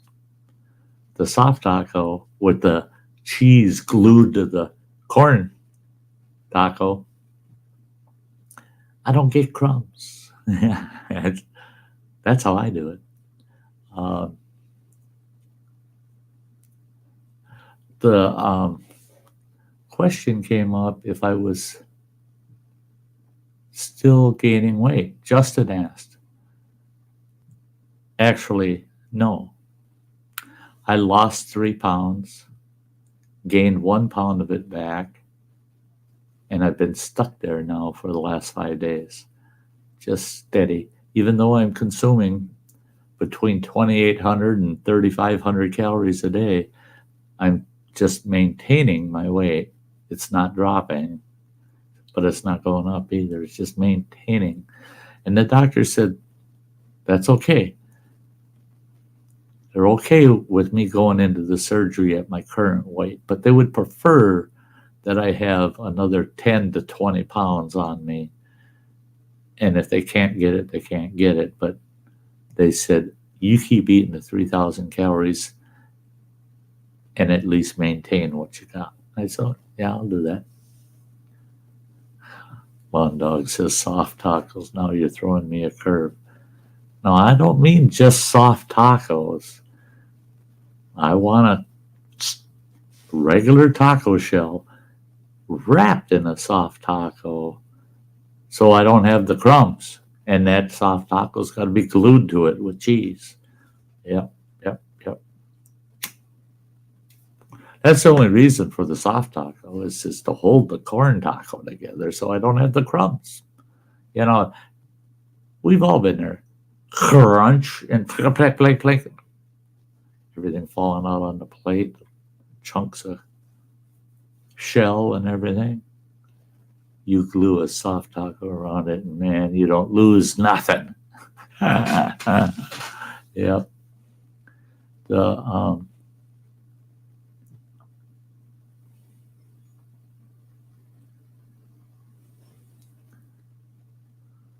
A&W large milkshakes are huge. Oh, A&W Rain Dancer, you had to go there, didn't you? Oh, we have an A&W that's 34 miles from here. Nice country drive, half hour long, a little over half hour. And it's the old drive-in style. Still, you pull in, you give your order, and car hop comes out with the tray. Oh my God. I think I need to go there. I think I need to go there. Yeah, their milkshakes are big. And they're nice. They're good, thick ones. Yeah, tasty. Their root beer floats are awesome too. I've eaten a lot of A&W in my life, man.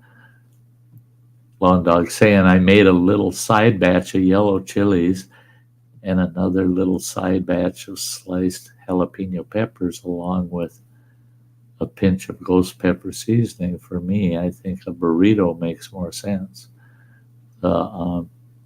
I like my burritos too.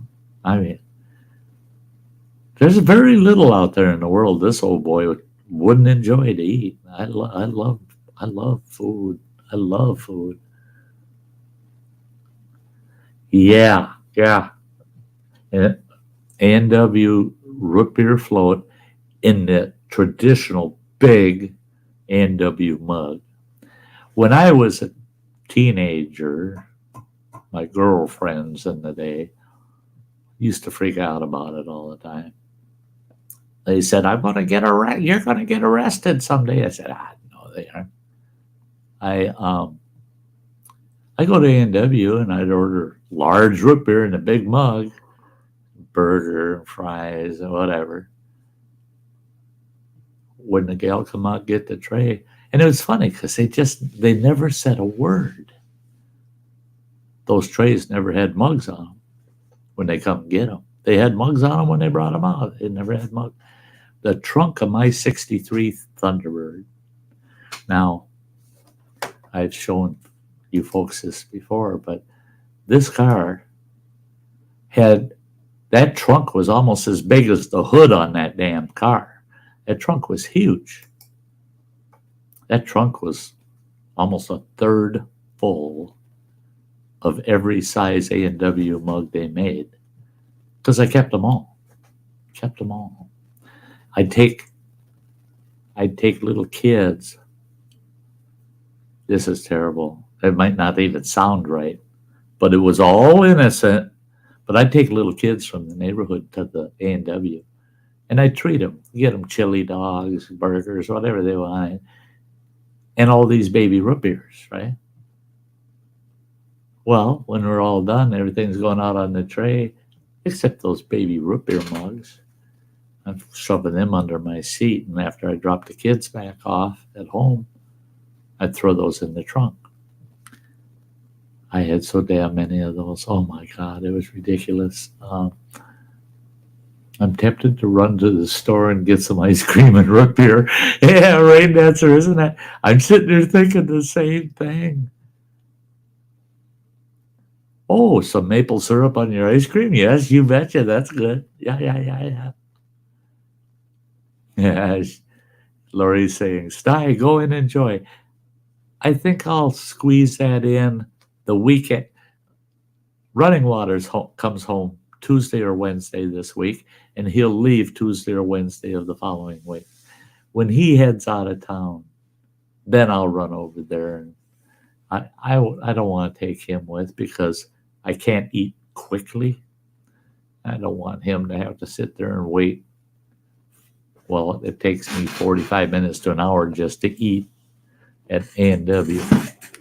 But I will be going. I'm going to write it down, in fact. The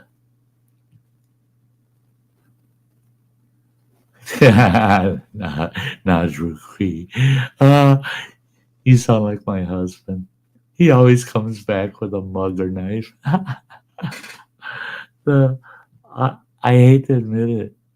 I've been to steakhouses that have awesome steak knives they give you for your steak. When they clear the table, they just throw that crap into a bussing tray and haul it off to the kitchen to be washed. They're not counting the silverware. Many an awesome steak knife came home with me. Just like an A&W mug. I gotta have that steak knife, man. I want to grab one. Yeah, Rain Hazard saying, shoot, I'll end up going thirsty and a sweet tooth. Yeah. Lawn Dog says, Sty, with ice cream, there's only one flavor you need to add. Hellfire's Blueberry Hell. Never had it. And if it's spicy hot, sorry, never will. I'm never doing any kind of super hots or anything above the like hot pecani sauce level. Nothing over that. I'm never doing them again. Never doing it again. You know, I used to do the super hots with Phil. Used to do them with Phil. I loved it. It was great. I had fun doing it. I actually love the flavor of like Reapers. I love the flavor of Reapers. And I've had some ghost peppers that I really enjoyed. But the last time I did super hots were dried Reapers. And 30 days later, my symptoms started. Well, the doctor said that it wasn't the Reapers that caused it. They irritated it. And if you have any kind of underlying conditions, if you've got acid reflux, you've got any kind of disorder of the esophagus or stomach, you should not be eating that super hot shit. I won't even argue with people over it. It's just, people argue with me and say, no, that doesn't cause that. That doesn't cause. No. Go ahead, sing your song, but go sing it somewhere else, because I don't want to hear that shit. I don't want to hear it. You know, when I have three MDs, two of them that specialize in the esophagus and stomach, telling me that I triggered the swelling and the irritation that was caused in my esophagus where the cancer was at was due to me eating super hots. It didn't cause it. It triggered it. It triggered it to react. Yeah. Rain Dancer, you're right. Be kind to your tummy. People love super hots and they love to challenge themselves on them. And I don't hold anything against them for doing it. Like I said, I love the flavor. I love the flavor of the super hots. But there's things I get a lot more enjoyment out of that aren't going to burn the shit out of me, you know? So, yeah. The Lawn Dog says, yeah, I don't mess with the super hot stuff anymore. Too much pain involved. Yeah, it's not enjoyable.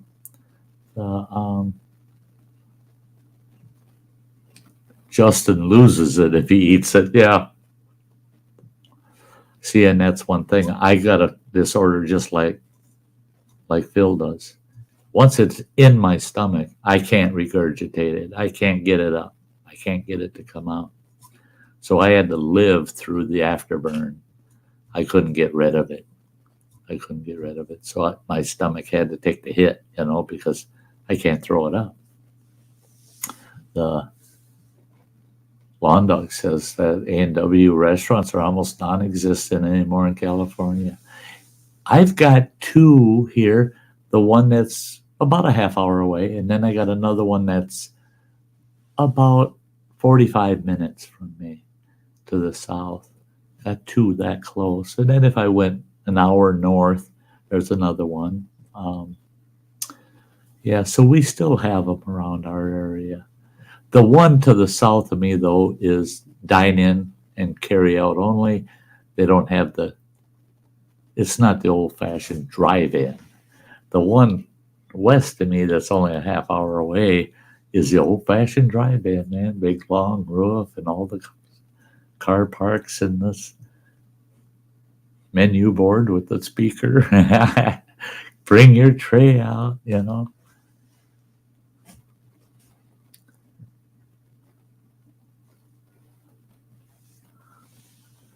Yeah, Lori, that was it. Oh, Rain Dancer, you perforated and went septic. That's bad. I almost lost my oldest girl, my oldest daughter, because she went septic. They almost lost her. It was bad.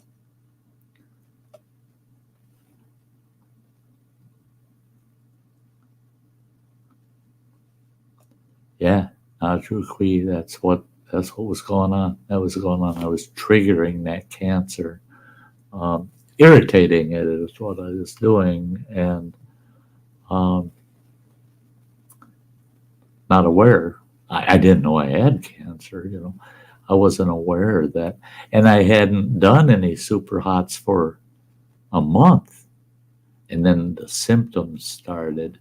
And because of the fluid, all the fluids, clear fluids I was generating, I thought it was allergies. And I was treating it for allergies for 10 months. And it caught up with me. I mean, I quit eating, couldn't swallow.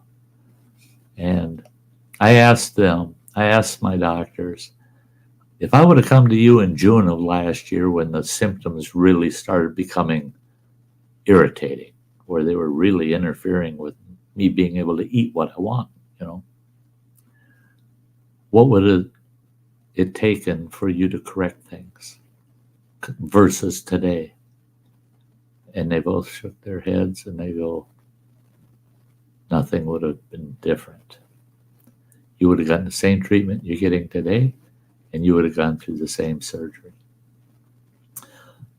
And a lot of people say, Sty, if you would have done something the minute you felt a symptom, they said when you started feeling your symptoms, it was already too late. You would have to go through what we're putting you through right now. So they said the best way to prevent that is to know that that type of cancer is in your family history and have your primary doctor refer you for a CT scan and take a look at all your major organs at least once every 2 to 5 years through your older adult life. And we would have seen it starting. That would have been much simpler, less therapy, and a much simpler surgery. And they said, but that would have been a year or more ago from when I first started feeling a year or more before June of last year. So, yeah. So, yeah, thanks, Rain Dancer. I was dead set against, no way in hell are you ever going to give me that chemo. and that radiation. I watched what it did to my sister and brother and how miserable they were through it. The treatments made both of them so sick. And I wasn't going to put myself through that, especially if they didn't think there was going to be, what are they going to do? Give me 1 year more? And I have to spend 6 to 8 months sick and miserable. But when they told me what my cancer treatment plan was going to be and what the prognosis was going to be, they said, you're not going to die from this, pal. They said, we will at least be able to give you another 5 years, but we anticipate 5 to 20. My surgeon now is saying, yeah, no problem giving them 5 to 20. And 20 years, that makes me 85 years old, man. I didn't plan on living to 85 in perfect health. So I'm cool with it. So I told him, I said, you gave me enough hope that I'm going to go for it. I'm going to do this radiation and this chemotherapy. I'm going to do this. I've been through shit in my life, nasty, some of it painful, very painful. I can do it again. Damn right. Especially if you're giving me an extra 5 to 20 years of life, I'll go for it. Because that's 5 to 20 years I get to spend with you guys. Yeah, I'll stick around for that. You bet your butt I will. You bet.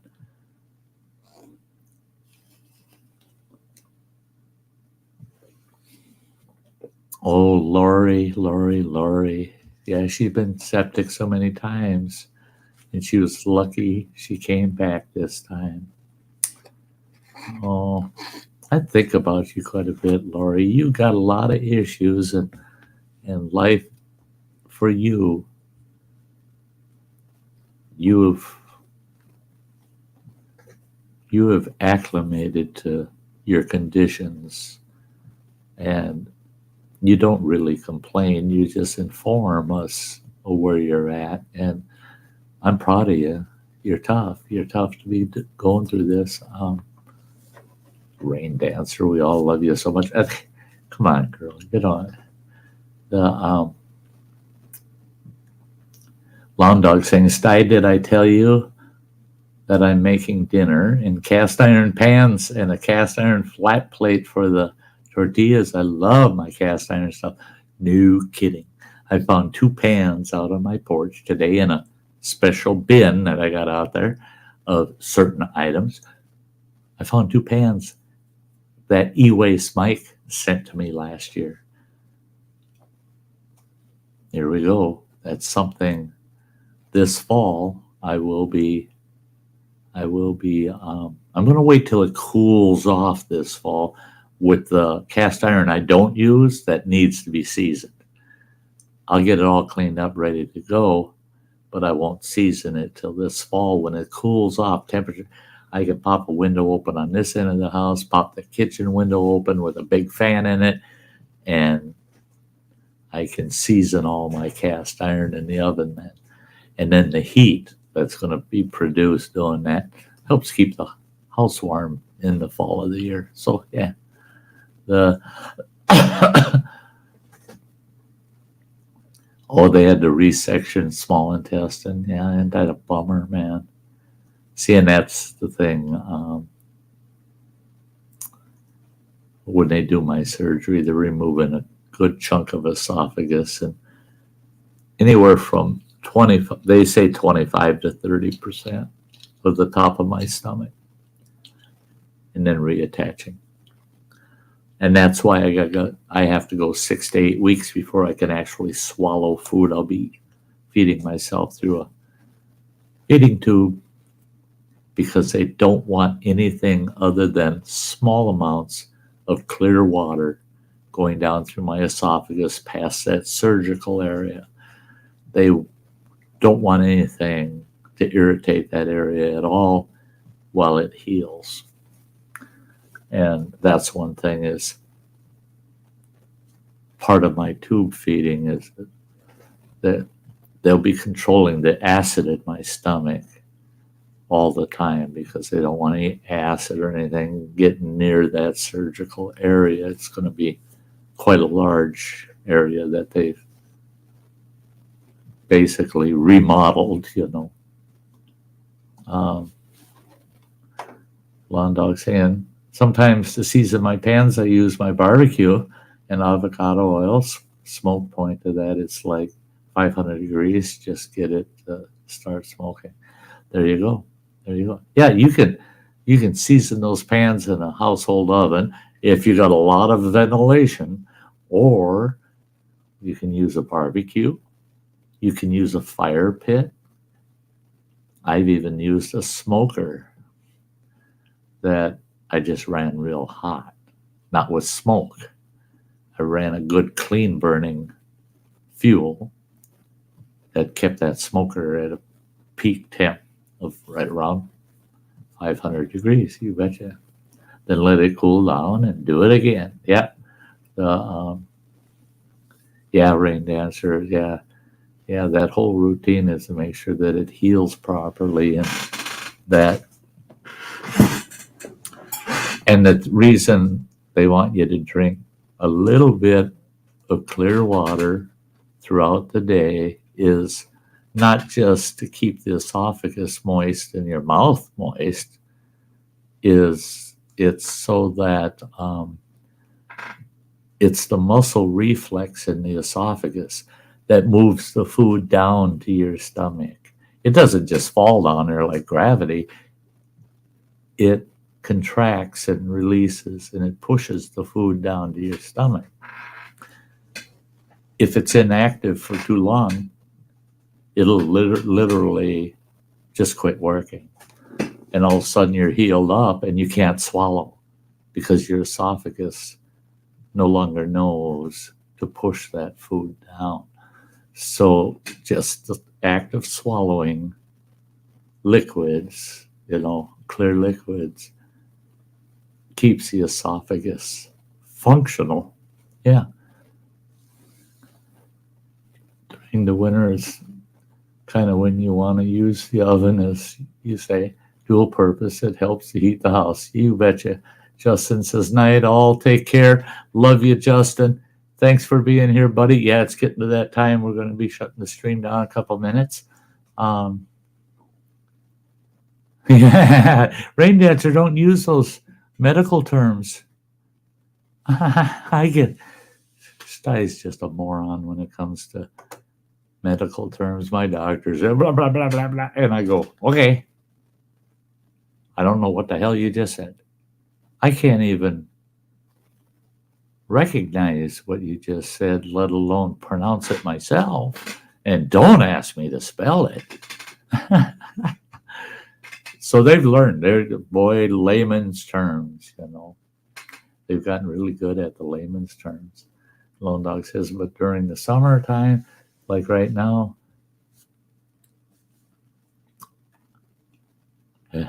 hello, no, will make my air conditioner work even harder.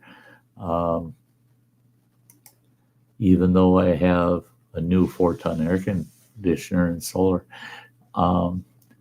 My aunt and uncle, they lived in White Sands, New Mexico.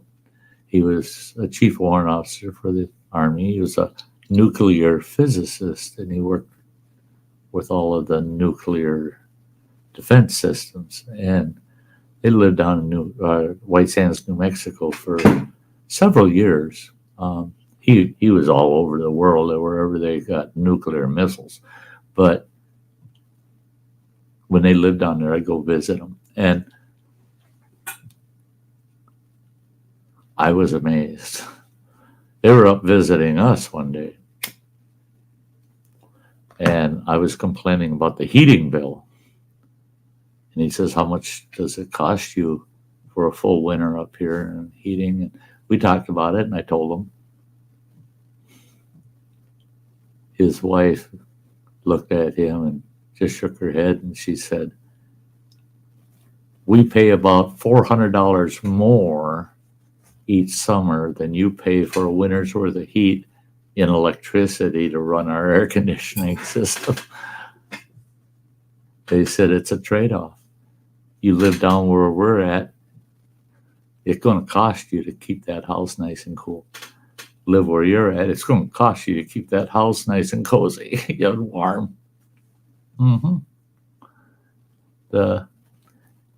Lori says the one thing I wanted before I went anywhere was to have my own place, and by God, I got it, and I may have taken till last year to get it, but I got it. You get the good attitude, you betcha.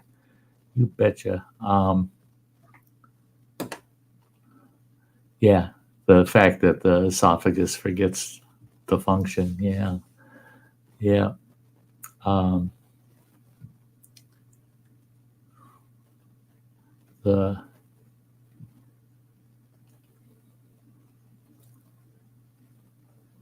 Love you too, Samantha Lee. You can pop in just as I'm shutting down, girl. Or have you been lurking?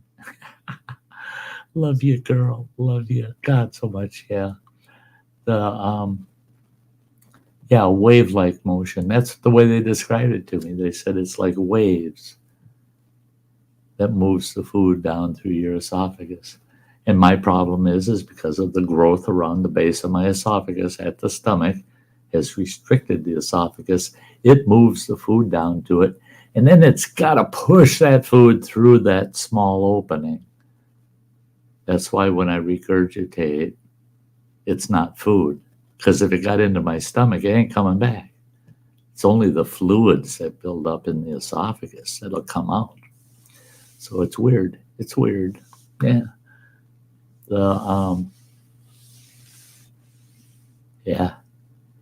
Drew Quee lives in South Florida, and we pay at least twice as much in the summer than the winter. Yeah. I used to go down to Fort Myers every year. Hung out in Fort Myers and St. Pete all the time.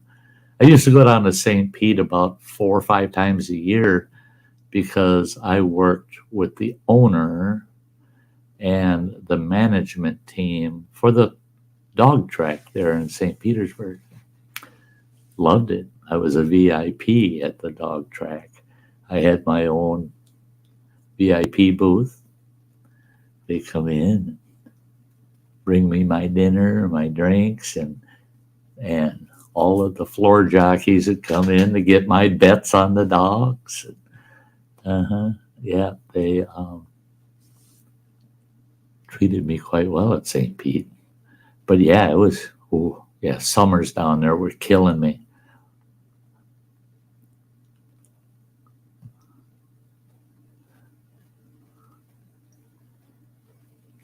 She was saying, I don't mind. Okay, do you want to put that in English for me now? That's the way I talk to my doctors all the time. Yeah. Okay. Can you now repeat that in English? Yeah. Najruqui. St. Pete is beautiful. I love the Gulf Coast. I'd stay up there in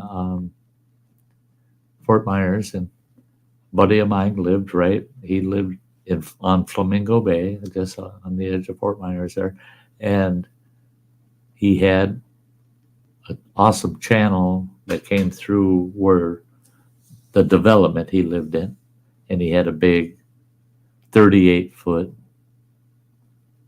boat that we'd go out ocean fishing on all the time. I miss those days. That humidity is a bummer, man. I can't handle it anymore. Yeah. It's the humidity that is too much, and Rain Dancer's saying it too.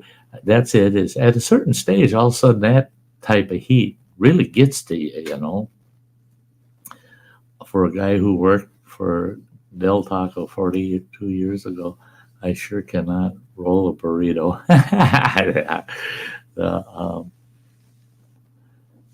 Metal music. I got here late. Was the bombs away about the chili cook-up? No. I was hoping you're at the front end when I explained, no, it ain't got nothing to do with chili. No. Had to do with me throwing light bulbs at a squad car.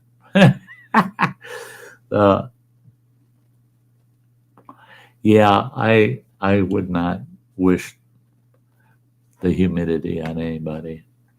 I'm fortunate because where I live here in Wisconsin, I can go 30 miles south of where I'm at, and it can be so damn humid you can hardly stand it. It's hard to sleep at night. The humidity is so high. But where I live in town, man, you could pop your windows open, turn a fan on, and it's nice, cool breeze. We're right off Lake Superior, and we'll get a prevailing wind, a northwesterly wind off that lake at night in the summer. It's all cool air coming off that lake. The lake's so damn big it never does warm up. So you get that nice cool air, and it's low humidity. It rolls inland, and that cool air hits that hot air, and then it creates a lot of moisture. And then you got that high humidity inland. So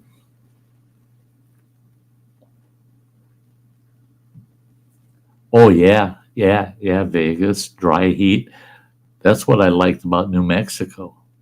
It'd be 105 degrees in the shade, and it felt like it was 85 or 90. Yeah, it was insane. Dry air. The heat doesn't seem so bad. Before showering, wet during shower, wet after showering, good old humidity. That's right. You're wet and sticky all the time.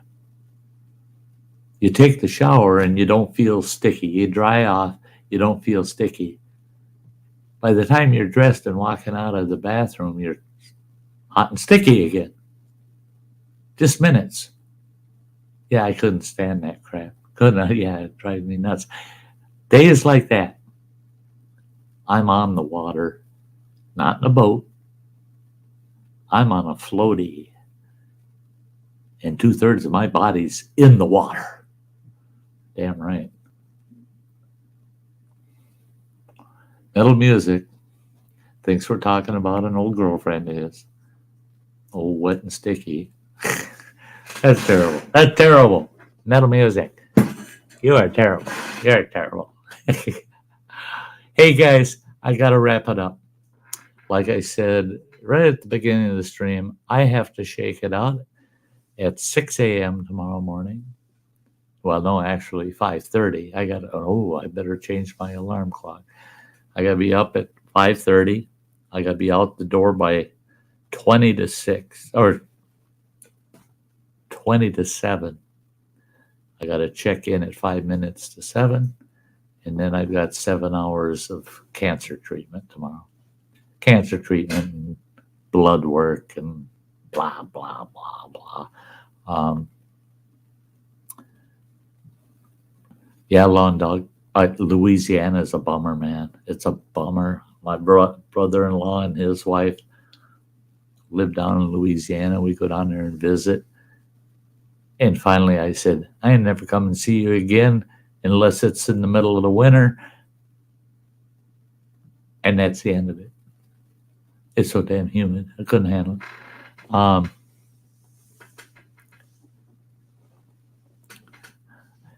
Lori's head now, and I'll have a good night. You have a good night.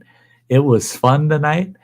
Everybody out there, I love you all. It was great. I'm not going to answer. I'm not going to respond to any more chat because I could just go on and I'll mess myself up. Plus, I'm still 1,400 calories short of my 3,000 calories for today. So if I get the heck off of here, I've got a dessert that's good for 500 calories. So I'm only about 900 calories short. I'm going to have me another big bowl of gumbo, and that'll put me at the 3,000 mark. But love y'all. Hey, it's Sunday night. I won't see y'all again until Thursday. I hope you can stop on over Thursday. I'll give you an update. We'll see how this week's treatments go. See if any other side effects rear their ugly heads or whatever. But I think I'll be fine. But until then, you all stay safe. y'all stay outdoors as much as you can. Get that fresh air. Oh, yeah, it's wonderful for you. And stay with Sty North, please. It's you guys that keep me going. Until Sunday, love y'all, and I'll see y'all again very, very soon. Bye-bye.